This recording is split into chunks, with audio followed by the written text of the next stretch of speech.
أعوذ بالله من الشیطان الرجیم. بسم الله الرحمن الرحیم. صلی الله علی سیدنا محمد و آله الطیبین الطاهرین. اللهم اخرجنا من ظلمات الوهم و اکرمنا بنور الفهم.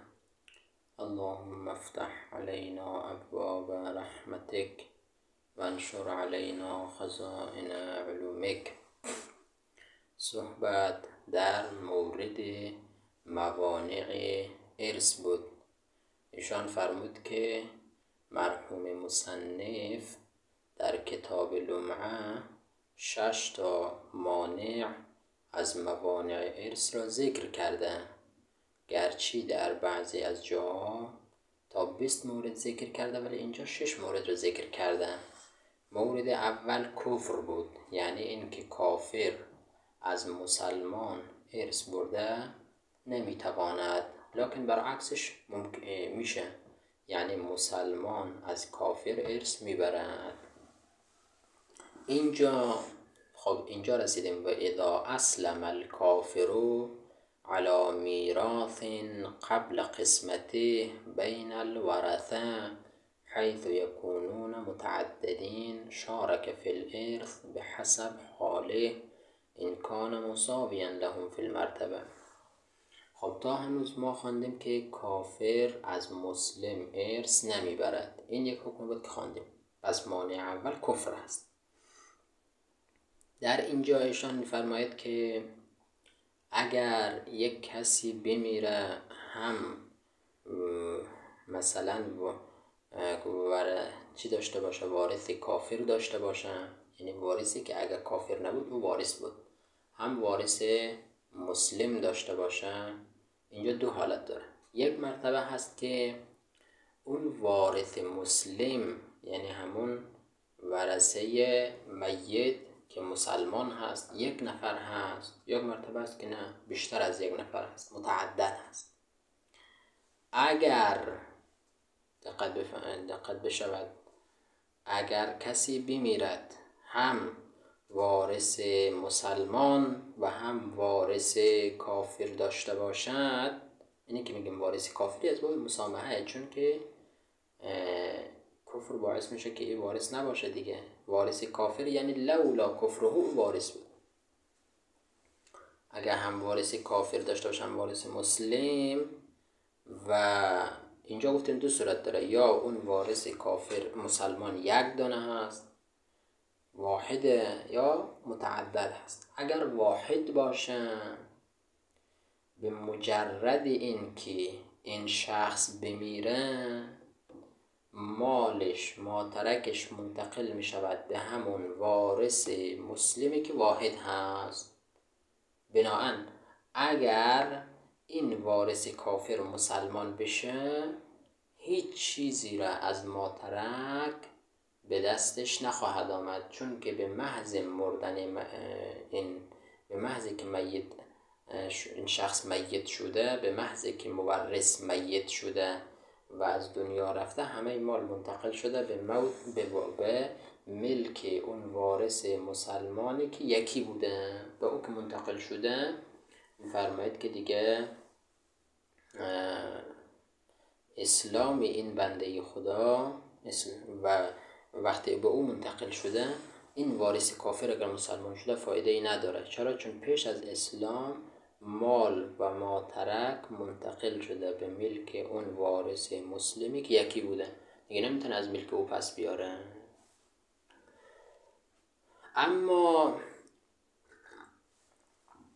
اما اگر نه، اون وارث مسلم یک نفر نباشه، متعدد باشه.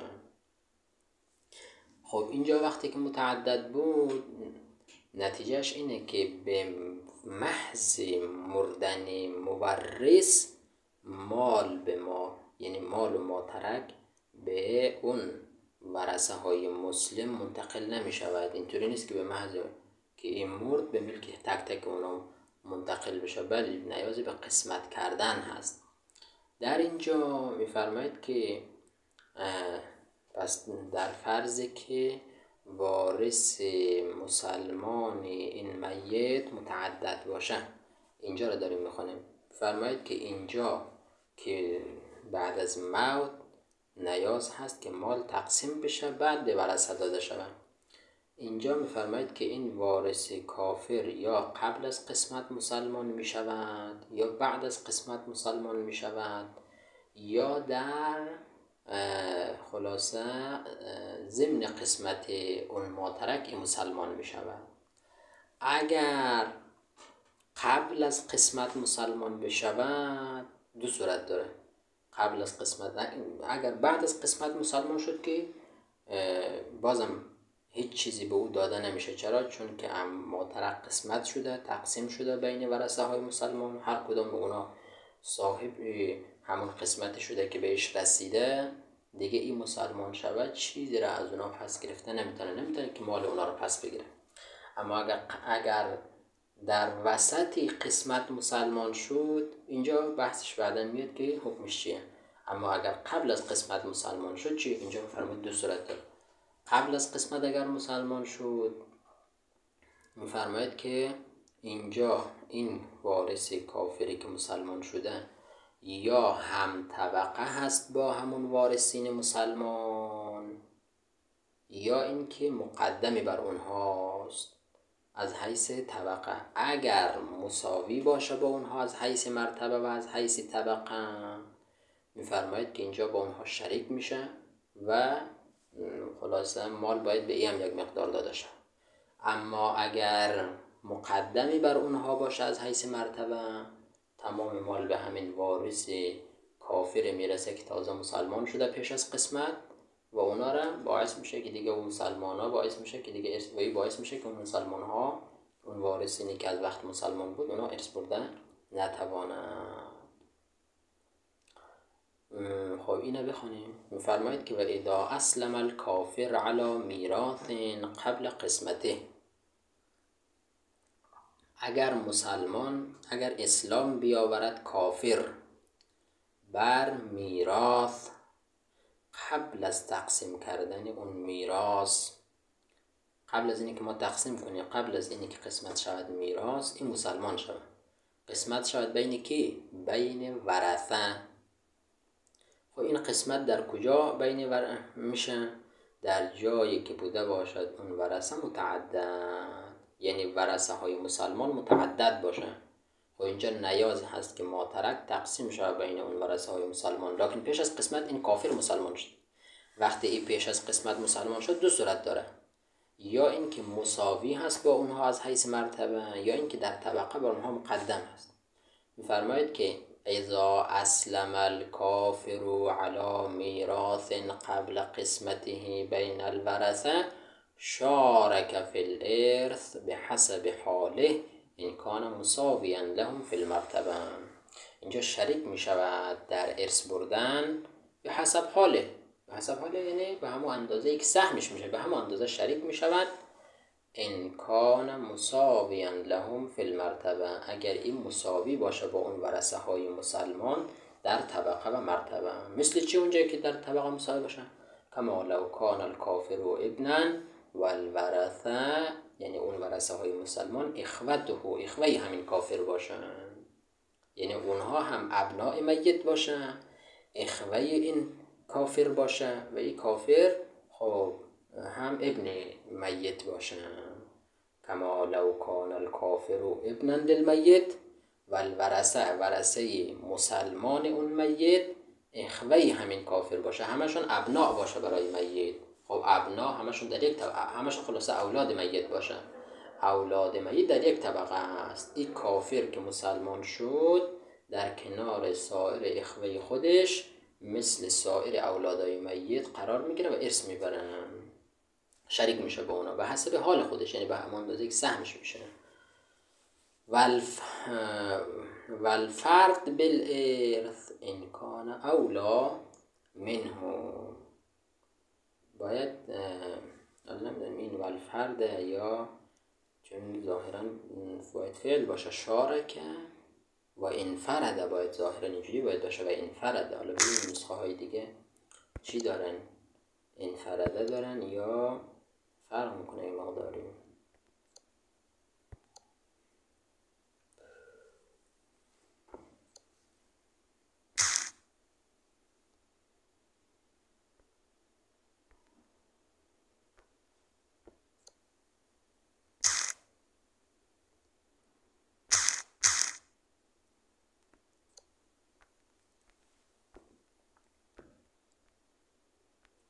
و انفرد، اینجا میبینید که و انفرد بالارث، اون انفرده درستن، حالا که اونجا اون نوشته والفرد، نه والفرد اشتباهه. شارک ان کان مساویا لهم فی المرتبه و انفرد بالارث ان کان اولا منهم. و این کافر که تازه مسلمان شده انفرد بالارث، تمام اموال رو میگیره. انفرد یعنی اختص بالارث، اختصاص پیدا میکنه به ارث، به ما ترک کی ان کان اولا منهم، اگری اولا باشد منهم، از همون ورثه های مسلمان، یعنی طبقش بر اونا مقدم باشه. مثل چی؟ کما لو کانوا اخوه، یعنی اون ورثه های مسلمان اخوه میت باشن، ای ابن میت باشن.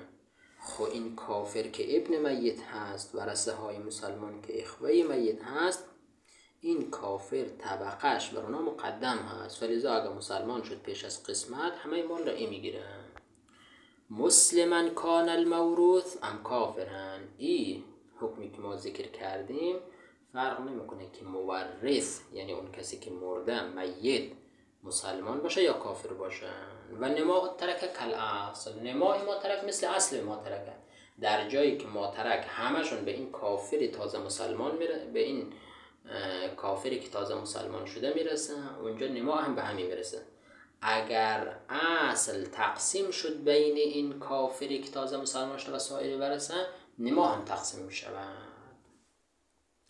ولو اسلم بعد القسمه، اگر اسلام بیاره همین وارث کافر بعد از قسمت کردن مال بین ورثه، مال بین ورثه تقسیم شده، ای آمده چیکار شده؟ مسلمان شده.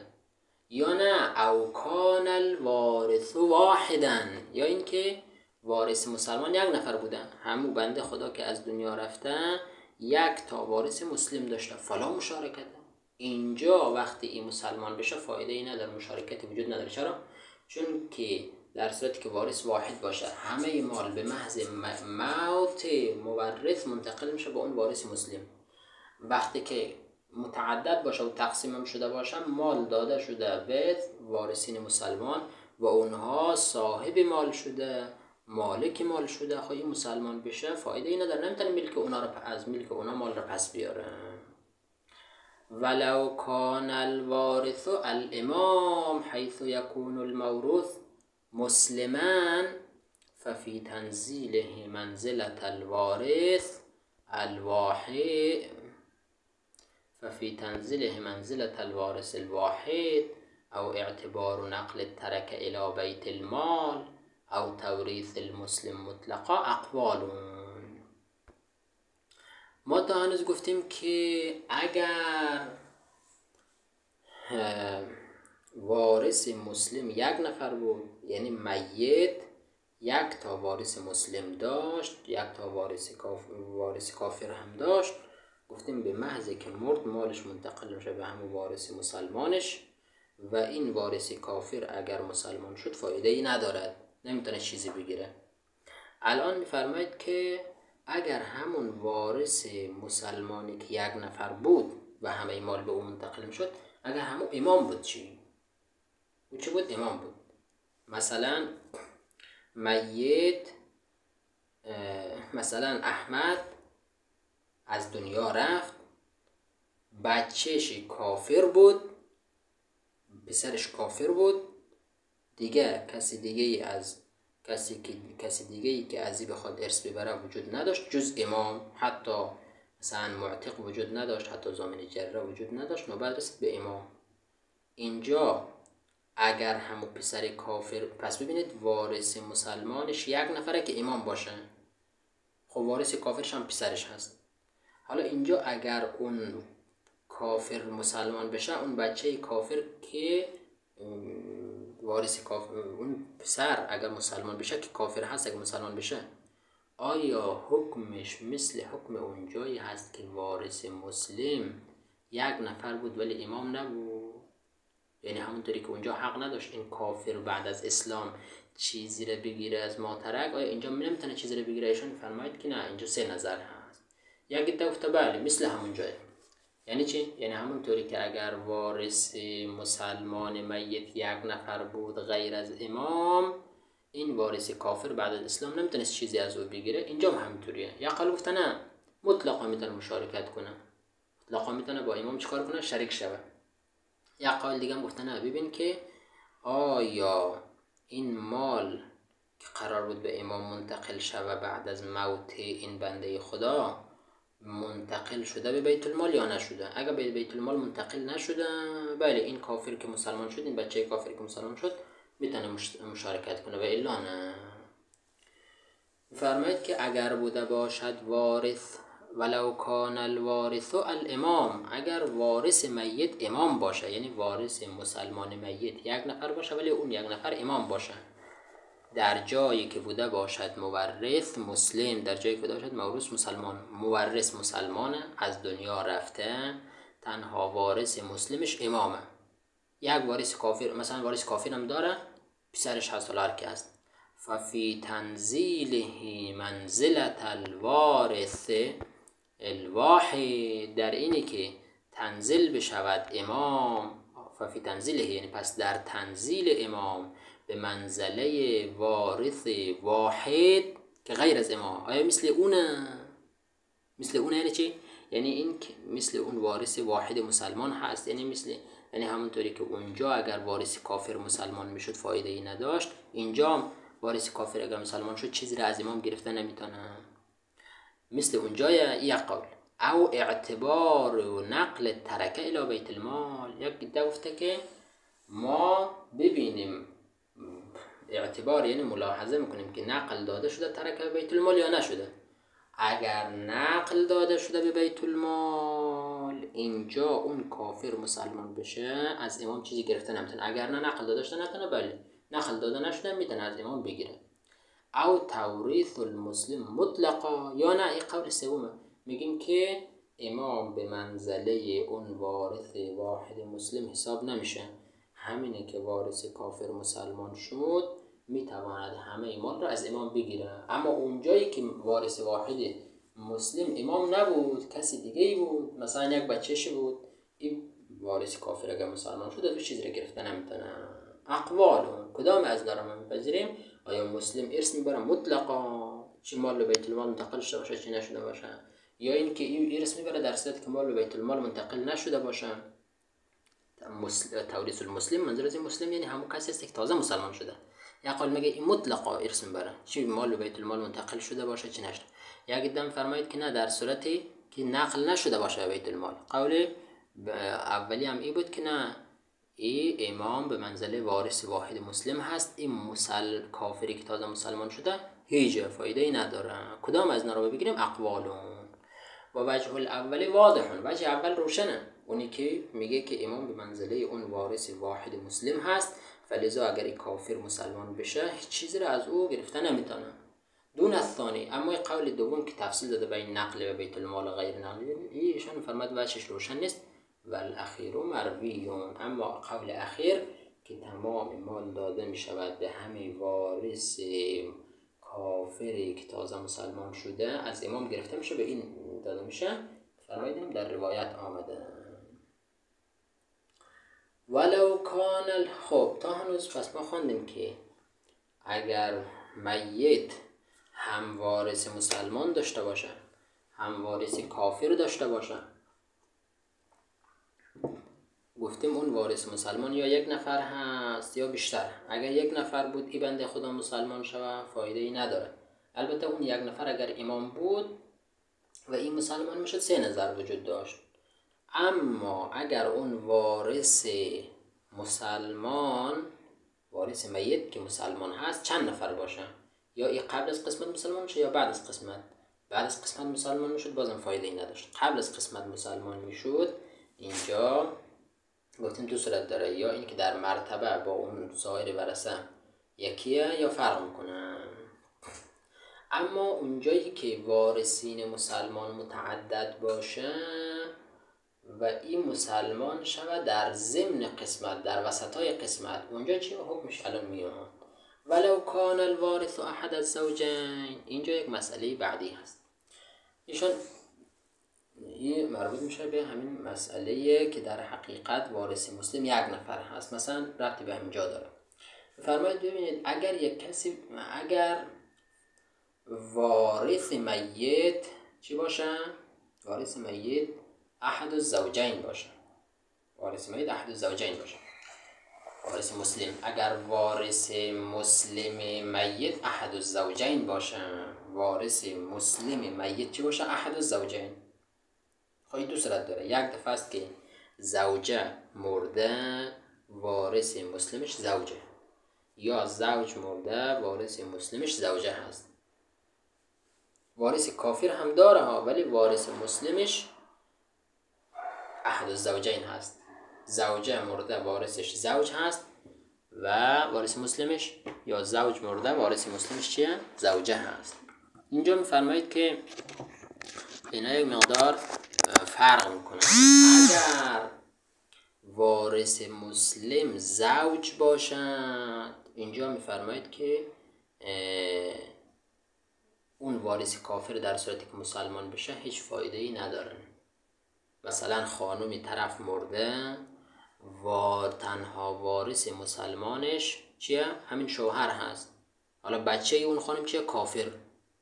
میفرماید اینجا تمام مال داده می شود به اون زوج و این بچه اگر مسلمان بشود از زوج نمیتونه چیزی رو پس بگیره.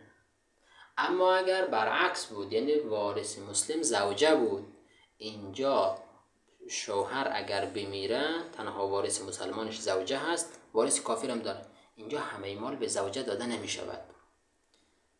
زوجه چقدر میبره؟ زوجه میفرماید که اینجا ربع مال را میبره. ربع مال را میبره. چرا؟ چون که سهم اعلای خود میگیره دیگه. مثل از این مانه که اصلا شوهرش ولد نداره، چون ولدش کافر فرض ما اینه. ربع مال را میگیره، باقی داده میشه به امام علیه السلام. پس در حقیقت اگر وارث مسلمان زوجه باشه، وارث میت زوجه باشه، وارث اون میت زوجهش باشه، وارث مسلمانش زوجهش باشه، اینجا این مثل کجا میمانه؟ مثل اونجایی که ورثه مسلمان میت متعدد هست.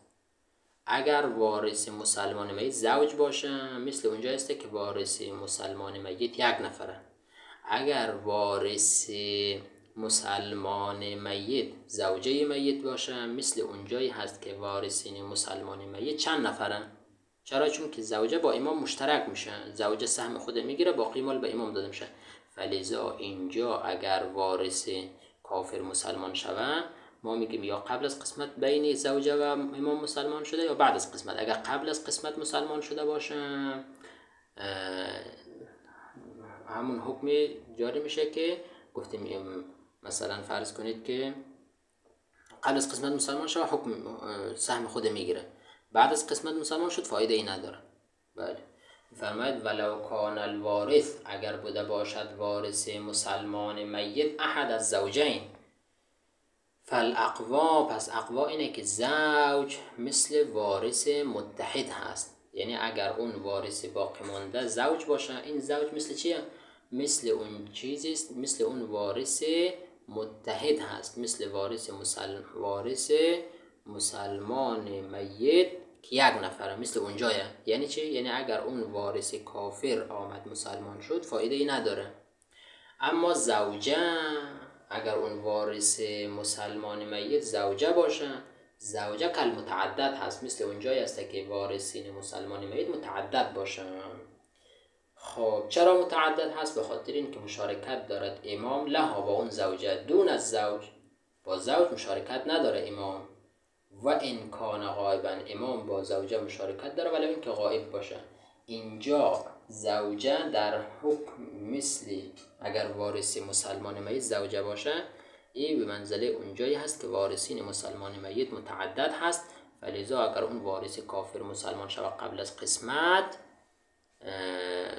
بله سهم خود میگیره. ولو کان الاسلام بعد قسمت البعض، این همون چیزی بود که ما گفتیم که یا در وسط قسمت مسلمان میشه.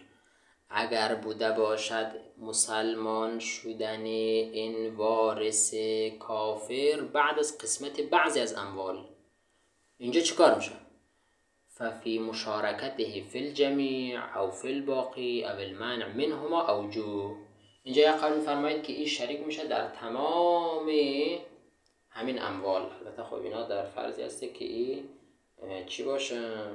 هم مرتبه باشه با اون وارثین مسلمان دیگه، چون اگر هم مرتبه نباشه این مقدم باشه خلاصه جلو اونا رو میگیره، اگر مؤخر باشه که جلو اونا رو گرفته نمیتونه در رتبه. این در صورت است که در رتبه با اونا یکی باشه. سه قول اینجا ففي مشارکته فی الجمیع، یا قول اینجا که فرماید در تمام اموال با اونا شریک میشه، یعنی چه اونا یک تقسیم شده چه اونا یک تقسیم نشده. او فی الباقی، یک دم فرماید که نه فقط در خصوص همین مالی که باقی مونده و هنوز قسمت نشده با اونا شریک میشه. قول سوم اینه که منع میشه از هر دو تا، نه در جمیع شریکه نه در باقی مونده. کدام این اقوال رو بگیریم؟ اوجو فرماید اینجا چند تا وجه وجود داره. اوسطها الوسط، شهید ثانی میفرماید اوسط این وجوه همین وسطی هست که در اون چی که تقسیم شده شریک نمیشه، در همین باقی مانده شریک میشه با سایر ورثه. البته شریک میشه به اندازه سهم خودش شریک میشه. اللهم صل علی محمد و آل محمد و عجل فرجهم.